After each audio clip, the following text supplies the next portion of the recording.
फातिमा की रानी माँ, प्रभु यीशु की माँ, आसरा तू ही है माँ।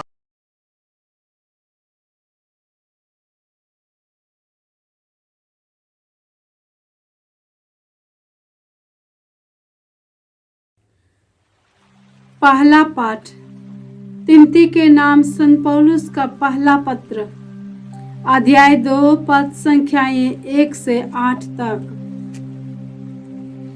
मैं सबसे पहले यह अनुरोध करता हूँ कि सभी मनुष्यों के लिए, विशेष रूप से राजाओं तथा अधिकारियों के लिए, अनुनय, विनय, प्रार्थना, निवेदन तथा धन्यवाद अर्पित किया जाए, जिससे हम भक्ति तथा मर्यादा के साथ निर्वेदन तथा शांत जीवन बिता सके। यह उचित भी है और हमारे मुक्तिदाता ईश्वर को प्रिय भी है, क्योंकि वह चाहता है कि मनुष्य मुक्ति प्राप्त करे और सत्य जान जाए, क्योंकि केवल एक ही ईश्वर है और ईश्वर तथा मनुष्यों के केवल एक ही मध्यस्थ हैं, अर्थात यीशु मसीह, जो स्वयं मनुष्य हैं और जिन्होंने सबों के उद्धार के लिए अपने को अर्पित किया है। उन्होंने उपयुक्त समय पर इसके संबंध में अपना साक्ष्य दिया है। मैं सच कहता हूँ, झूठ नहीं बोलता। मैं इसी का प्रचारक तथा प्रेरित गैर यहूदियों के लिए विश्वास तथा सत्य का उपदेशक नियुक्त हुआ हूँ। मैं चाहता हूँ कि सब जगह पुरुष बैर तथा विवाद छोड़कर श्रद्धा पूर्वक हाथ ऊपर उठाकर प्रार्थना करें। प्रभु की वाणी। ईश्वर को धन्यवाद। भजन अनुवाक्य। तू ही मेरा ईश्वर है, तुझ पर ही मैं भरोसा रखता हूँ। तू ही मेरा ईश्वर है, तुझ पर ही मैं भरोसा रखता हूँ। तुम जो सर्वोच्च के आश्रय में रहते और सर्वशक्तिमान की छत्र छाया में सुरक्षित हो, तुम प्रभु से यह कहो, तू ही मेरा शरण है और मेरा गढ़, तू ही मेरा ईश्वर है, तुझ पर ही मैं भरोसा रखता हूँ। अनुवाक्य। तू ही मेरा ईश्वर है, तुझ पर ही मैं भरोसा रखता हूँ। तू ही मेरा ईश्वर है, तुझ पर ही मैं भरोसा रखता हूँ। वह तुम्हें बहेलिए के फंदे से छुड़ाएगा, जो तुम्हारा सर्वनाश चाहता है, वह तुम्हें अपने पंखों से छिपाएगा और तुम्हें उसके पैरों के नीचे शरण स्थान मिलेगा। अनुवाक्य। तू ही मेरा ईश्वर है, तुझ पर ही मैं भरोसा रखता हूँ। तू ही मेरा ईश्वर है, तुझ पर ही मैं भरोसा रखता हूँ। तुम्हें ना तो रात्रि के आतंक से भय होगा और न दिन में चलने वाली बांझ से, न अंधकार में फैलने वाली महामारी से, और न दोपहर को उजाड़ने वाली विपत्ति से। अनुवाक्य। तू ही मेरा ईश्वर है, तुझ पर ही मैं भरोसा रखता हूँ। तू ही मेरा ईश्वर है, तुझ पर ही मैं भरोसा रखता हूँ। ना तो विपत्ति तुम पर आएगी और न महामारी तुम्हारे घर के निकट आ पाएगी, क्योंकि उसने तुम्हारे विषय में अपने दूतों को यह आदेश दिया है कि तुम जहाँ कहीं भी जाओ, वे तुम्हारी रक्षा करें। अनुवाक्य। तू ही मेरा ईश्वर है, तुझ पर ही मैं भरोसा रखता हूँ। तू ही मेरा ईश्वर है, तुझ पर ही मैं भरोसा रखता हूँ। जय घोष। Hallelujah, hallelujah. हम प्रेम से प्रेरित होकर सत्य बोले और इस तरह मसीह की परिपूर्णता प्राप्त करें। हालेलुया। प्रभु आप लोगों के साथ हो और आपकी आत्मा के साथ। संत लूकास के अनुसार प्रभु यीशु ख्रिस्त का पवित्र सुसमाचार। हे प्रभु तेरी महिमा हो।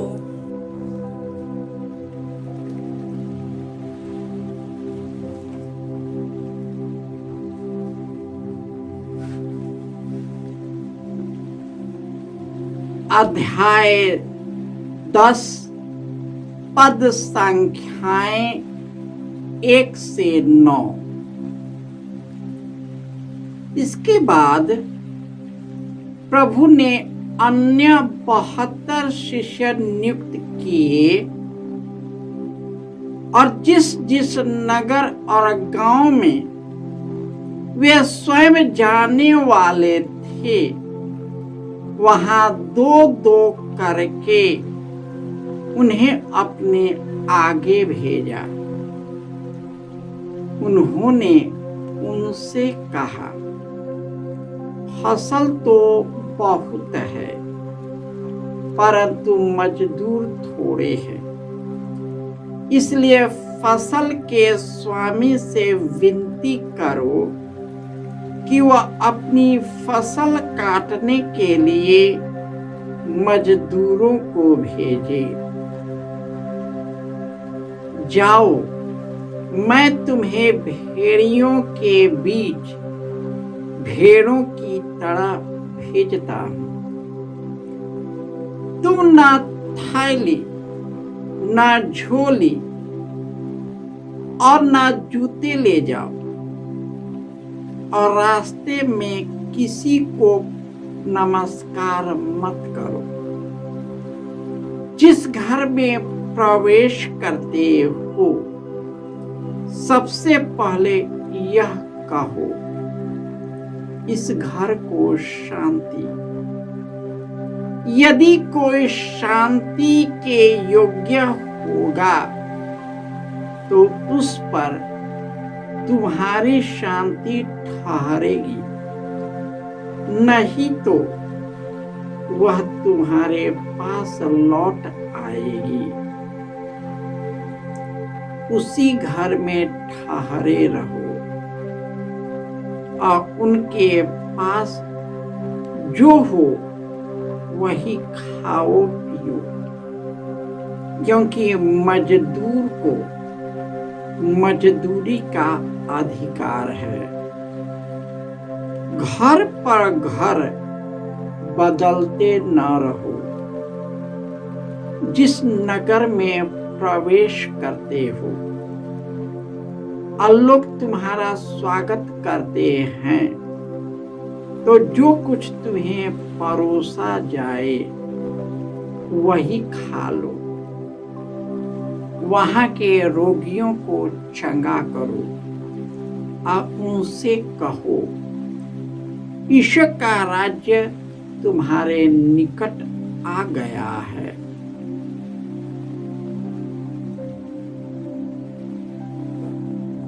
यह प्रभु का सुसमाचार है। हे क्रिस्त तेरी स्तुति हो। ईश्वर ने संसार की सृष्टि से पहले प्रभु यीशु में हम लोगों को चुन लिया ताकि हम सभी ईश्वर के दृष्टि में पवित्र और निष्कलंक बने और प्रचुर मात्रा में पवित्र आत्मा को ग्रहण कर सके। प्रभु यीशु अपने लोगों से कहा था,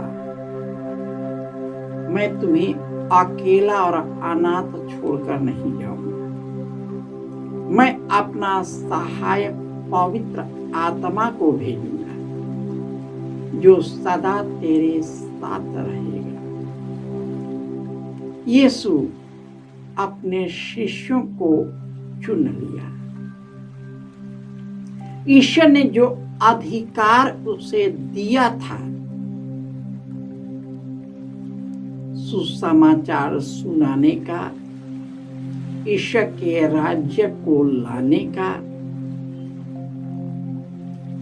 सब प्रकार की बीमारी दूर करने का, अपदूतों पर अधिकार दिया और उन्हें अपनी शक्ति से भरकर उन्हें दो दो कर अलग अलग गांव और नगर भेज दिया। उन्होंने यह भी सलाह दिया कि कैसे जाना है, और इस तरह उन्होंने अपने सब अधिकार को देते हुए अपना शिष्य बना लिया, ताकि यीशु का कार्य जो इस दुनिया में शुरू हुआ, उनके शिष्यों के द्वारा हमेशा निरंतर बरकरार रहे। संत पौलुस ने तिमोथी और तीतुस को चुन लिया, ताकि उनके द्वारा मिशन कार्य जारी रहे और प्रचुर मात्रा में उसे पवित्र आत्मा का वरदान मिला। तिमोथी की माता उसकी नानी को उसने प्रशंसा किया, जिन्होंने तिमोथी में ईश्वर के सभी गुण और ईश्वर के सभी कार्य और पवित्र आत्मा का जो भी शक्ति है, उसे विरासत से मिला था। हमें भी वह विरासत मिली है, अगर हम उसे पूर्ण रूप में ग्रहण करते हैं, उसमें विश्वास करते हैं। ईश्वर प्रचुर मात्रा में पवित्र आत्मा का भेजता है, क्योंकि पवित्र आत्मा जो यीशु ने वादा किया था कि मैं तुम्हें अकेला और अनाथ छोड़कर नहीं जाऊंगा, निरंतर हमारे साथ रहता है। और यीशु अपने कार्य को हमारे और आपके द्वारा करते हुए अपने पिता की महिमा की ओर ले जाता है। आज हमारा भारत गणतंत्र दिवस मनाता है। आज के दिन हमारा संविधान यानी नियम और कानून पारित हुआ, ताकि हम लोग उन नियमों को चलते हुए, एक दूसरे को गले लगाते हुए, एक दूसरे का सहयोग करते हुए इस भारत देश को आगे बढ़ा सके। दुख की बात है कि हम सभी अपने आप में चिपक गया। अधिकारी और नेता अपने आप में चिपक गया। मनमानी कार्य करना, अपने लिए जीना, दूसरों का अधिकार छीन लेना, एक दूसरे का जीवन कठिन बना देना, और इस तरह हम अपने को और एक दूसरे को गुलाम बनाते हैं। यीशु के मार्ग, सत्य और जीवन पर चलकर हम अपने देश, अपने परिवार, समुदाय, आसपास के रहने वाले लोगों को ईश्वर के राज्य से भर दे, ईश्वर के वरदान से भर दे, जो वरदान हमें विरासत में यीशु के द्वारा मिला है, ताकि हम सभी एक दूसरे के साथ साथ चलते हुए, एक दूसरे का सहयोग करते हुए, मेल मिलाप के साथ, प्रेम और शांति के साथ इस देश को प्रगति के मार्ग पर ले जा सके। जय यीशु।